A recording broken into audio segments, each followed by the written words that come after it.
In this video, I will show you how to activate Do Not Track feature in Google Chrome.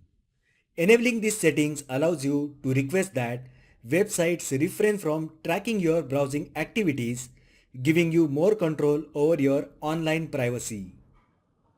First, open Chrome browser on your PC. Now click three dots located at the top right side.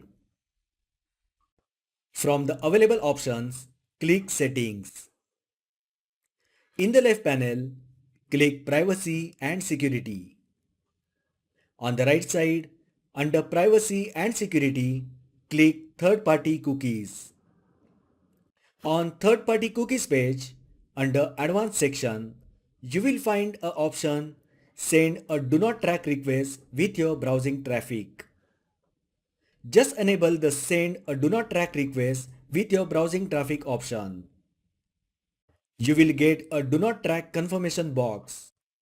Simply click Confirm button and Do Not Track request will be activated in Chrome browser.